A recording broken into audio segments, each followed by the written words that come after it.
Bryce Fit for Family Garden Suburb Edition. Yep, once again, still in the burbs. Just want to give you guys a little weekly update. So, yes, I did buy a couple plant starts. Not something I normally do, but I did. These are my salad mix boxes. It's a lot of spinach going and a lot of salad going, and for some reason this half just isn't doing anything. But we'll keep an eye on that. And this seed tray here, I got herbs. I got different types of squash, zucchini, tomatoes, peppers, everything in here. Kale. Kale was the first thing to pop up, and some of the herbs, then some of the zucchini and the squash, and some of my tomatoes.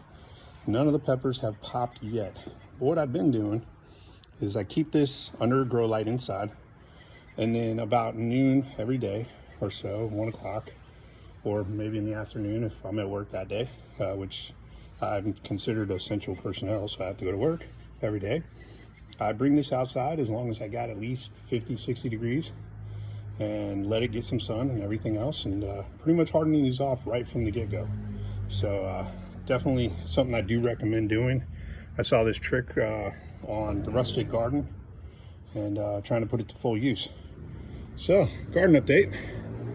There's the garden. The fence is up all the way along. And here we go. So, blackberry canes that I pulled from my last garden are doing okay. I think they might have got a little bit too much water here recently with a lot of rain. Some onions that I brought from my last garden that I need to get over in the beds. So, added a couple more beds. I now have a total of 4 4-foot by 8-foot beds, 1 4-foot by 4-foot bed. And back there in the, that you'll see here in a second, I have a 2-foot by 4-foot bed.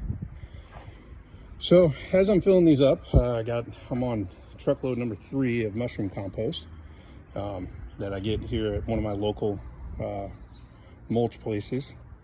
What I did is I took some contracting paper that you can pick up at Lowe's, Home Depot, I prefer Lowe's, and I put that in the bottom of the beds after I mowed this stuff down as low as I could. And then I just throw the mushroom compost over the top. Fills everything in nice.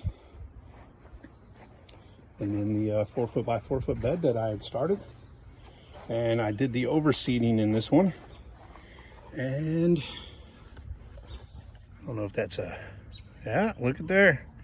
We have our first plant trying to pop up. I have no idea what it is yet, and I'll have to let you know as they start coming up, but it looks like we might have something else in there, maybe. But I'll keep you all updated, see how this goes. Another one right there. So, see it way down there. Little tiny one. I have a mystery plant that came out of the compost bin of the compost that I brought over with the blackberry canes. Sometimes you just can't think. So not 100% sure yet what that is. It's either going to be a pepper or a tomato because it came out of one of those boxes. Got a 2-foot by 4-foot box here. I don't know if I'm going to leave it here or not. I'm thinking about moving it up there by the 2-foot by 6-foot. But that'll be more for asparagus is what I'm going to put in there. And then I'll probably build another one, probably 2-foot by 6-foot off of that, depending on how much room I have. And what I'm thinking is I'm going to run from there. I'm just going to start doing 2-foot by whatever foot beds and space them out and bring them down this area here. One will be asparagus, one will be garlic, one possibly be onions, and everything else. And then I don't know if you kind of noticed, but these 2 beds here are offset, and I'll explain that here in a minute. But I did leave myself enough room. I could put another 4-foot by 8-foot bed here and still be good before I hit my gate, which was a mandate that had to be there. And what I'm going to do is I left enough room right here so this gap is bigger than this gap.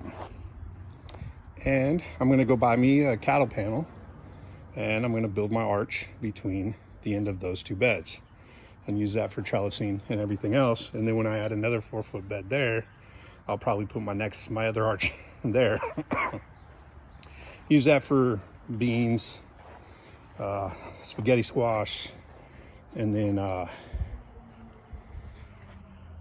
cucumbers, melons, cantaloupe, all that kind of stuff. So that's how we're looking. That's what we've come to so far. Got the truck over there. Hopefully you can't block the license plate. I don't know if you can see it or anything else, but who knows. Anyways, it's full of compost, so that's what I got to get put in here. All right. Well, weekly update for y'all. Remember, it's from Fit for Family Garden, Suburb Edition. It's all you. Doesn't matter where you are. You just got to have the ambitions. Put it together, grow it, and eat it. We'll see you soon.